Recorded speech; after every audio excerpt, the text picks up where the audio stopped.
नारायण, जय श्री कृष्णा, जय श्री राधे। तो कैसे हैं आप सभी? आशा है सब लोग बहुत अच्छे होंगे। प्रिया जी की, लाल जी की कृपा सब पर बनी रहे, लाडली लाल सब पर कृपा करे।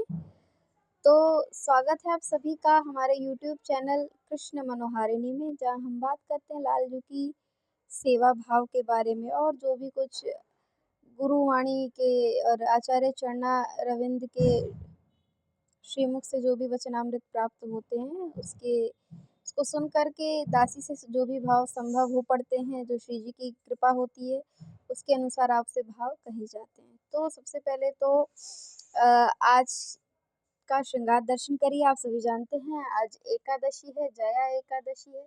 तो लाल जू की तरफ से, लाडली जू की तरफ से आप सभी को एकादशी की बहुत बहुत शुभकामनाएं। आशा है सभी लोग अपना आज एकादशी खूब सारी कथा, खूब सारा नाम जप, खूब सारा सत्संग, नित्य सेवा करके ठाकुर जी को प्रसन्न करेंगे, लाडली जी को प्रसन्न करेंगे। तो सबसे पहले तो श्रृंगार दर्शन करिए हमारी लाडली लाल का। तो ये रही हमारी प्रिया जो आज सफ़ेद और लाल पोशाक में जो उन्होंने धारण किया है, तो ये आप देख सकते हैं विराज रही हैं प्रिया जू। और यहाँ पे हमारे लाल जू भी विराज रहे हैं। आज का श्रृंगार हल्का है क्योंकि आजकल इनको हल्का श्रृंगार करने की इच्छा है इसलिए।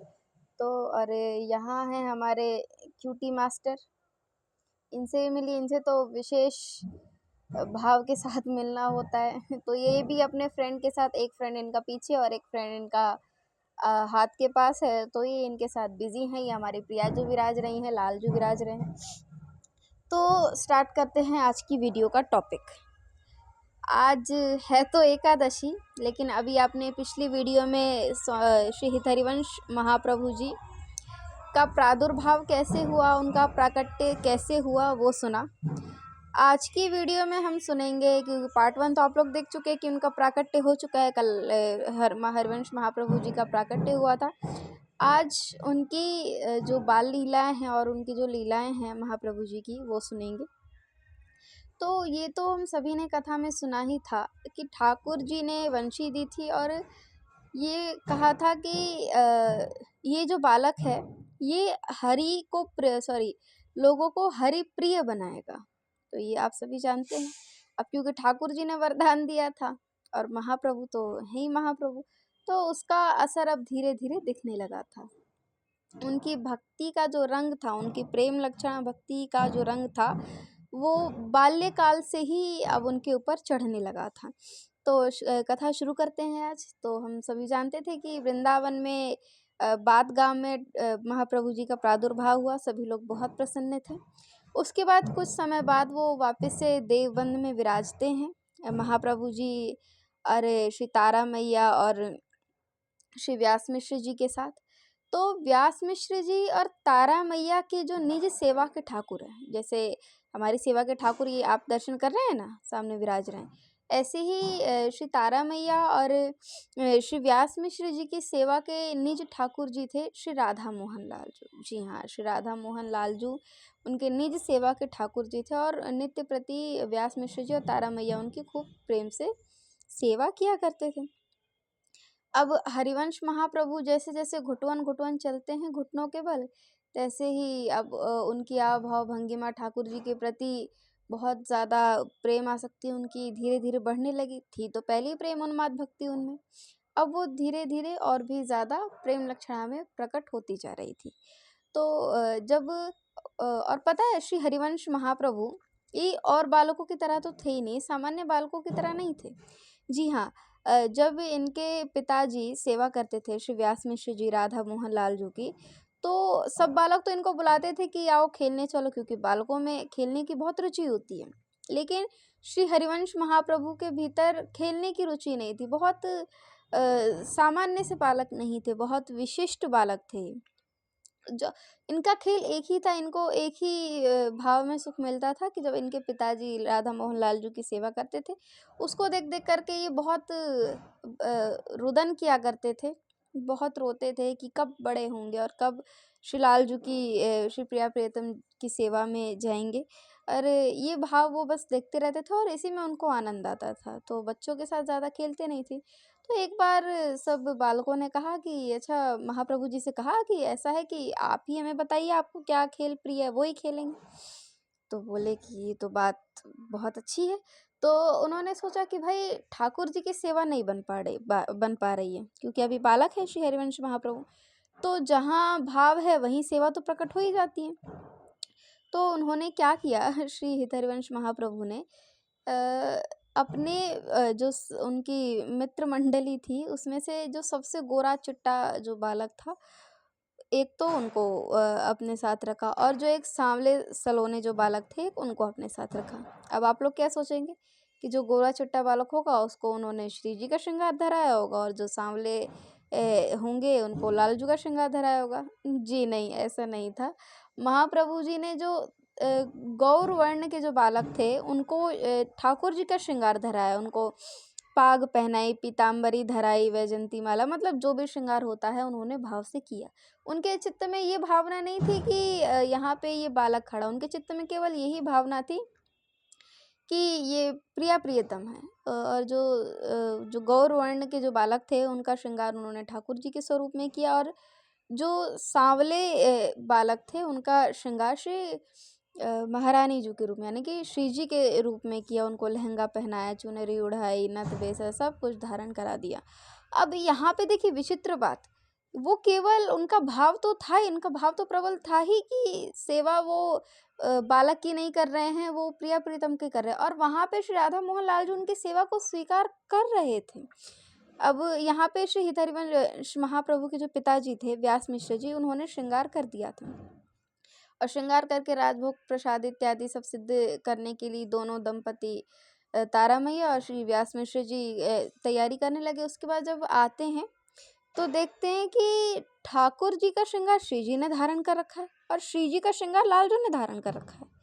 अब तो तारा मैया बोली अपने पति यानी व्यास मिश्र जी से कि मुझे लगता है कि आपको बुढ़ापे में कम दिखने लगा, मतलब आप ठीक से देख नहीं पा रहे। आज आपने विपरीत श्रृंगार क्यों किया? बोला नहीं तो विपरीत श्रृंगार तो मैंने नहीं किया, मैं सुबह ही श्रृंगार करके गया हूँ और बिल्कुल ठीक श्रृंगार करके गया हूँ।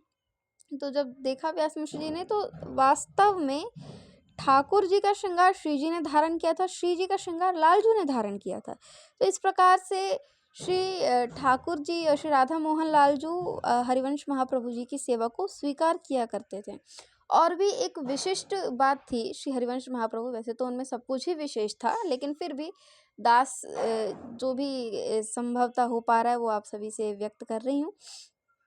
तो यहाँ पे क्या हुआ कि श्री हरिवंश महाप्रभु जब धीरे-धीरे, कि जब बालक बोलना सीखता है तो मैया बोलता है, बाबा बोलता है, कुछ बोलता है। और श्री हरिवंश महाप्रभु को एक ही नाम आता था, वो क्या? श्री राधा, राधा, राधा। उनको भूख लगे तो भी राधा, उनको प्यास लगे तो भी राधा। जैसे बालक को भूख लगती तो भी रोता है, प्यास लगती तो भी रोता है, उसको कहीं पीड़ा कोई कष्ट होता है तो भी रोता है। ऐसे श्री हरिवंश महाप्रभु अपना हर भाव केवल राधा शब्द से ही अंकित किया करते थे, केवल राधा। तो ऐसा विशेष था श्री हरिवंश महाप्रभु जी ने। और ऐसा नहीं है कि सिर्फ श्री हरिवंश महाप्रभु ही राधा मोहन लाल जी की सेवा का भाव रखते थे, यहाँ श्री राधा मोहन लाल जी भी श्री हरिवंश महाप्रभु की सेवा का भाव रखते थे। जी हाँ, वो बहुत लाड किया करते थे श्री हरिवंश महाप्रभु जी से। एक बार क्या होता है कि रात्रि में, और हाँ उनमें एक और विशेष बात, अब मैंने कहा ना उनमें सब कुछ ही विशेष है, लेकिन कुछ बातें जो भी दासी से बन पा रहा है वो आप सभी से व्यक्त कर रही हूँ कि वो जो भी पाते थे बाल्यकाल से ही, चाहे वो जल पी रहे हैं तो भी वो ठाकुर जी को पवा करके उच्छिष्ट ही पीते थे, चाहे वो भोजन कर रहे हैं, चाहे वो कुछ कर रहे हैं, वो सब कुछ ठाकुर जी को पधरा के ही करते थे। एक बार क्या हुआ कि रात्रि में, अर्धरात्रि में रोने लगे श्री हरिवंश महाप्रभु, और ये सब सुन कर के उनके माता पिता जाके बोले क्या हुआ? बोले मुझे भूख लग रही, प्यास लग रही है। बोले अब तो ठीक है, फिर उनको उनकी मैया ने बोला ठीक है कुछ पवाते हैं आपको। लेकिन उनका एक नियम था कि जब तक वो ठाकुर जी को पवावेंगे नहीं तब तक वो खुद पाएंगे नहीं। अब उनके पिताजी उनको समझाने लगे कि अभी तो मंगला का समय भी नहीं है, मंगला का समय तो कुछ घंटे बाद होगा, और उसके पूर्व तो ठाकुर जी को कैसे उठाएं, श्रम होगा उनको। लेकिन यहाँ पे बालक मान नहीं रहे हैं, बालक से बार बार हरिवंश महाप्रभु से उनके पिताश्री, उनके मैया बोल रही हैं कि अभी पालो, सवेरे जो भी मंगला भोग होगा सब कुछ आपको पवा देंगे भोग प्रसादी करा के।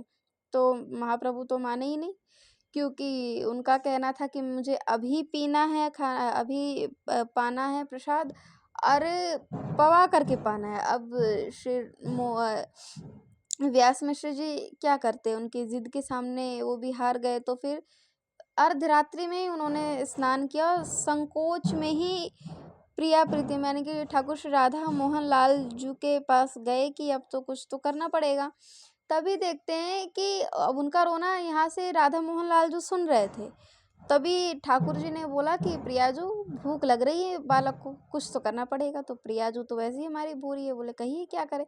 बोले कि आप नीचे पैर लटका करके बैठ जाइए शैया पर से। और छोटे से राधा मोहन लाल जू बैठे। तभी ठाकुर जी ने श्री जी के चरण धो करके उसमें चरणामृत जो उनका रखा था उसमें वो कर दिया।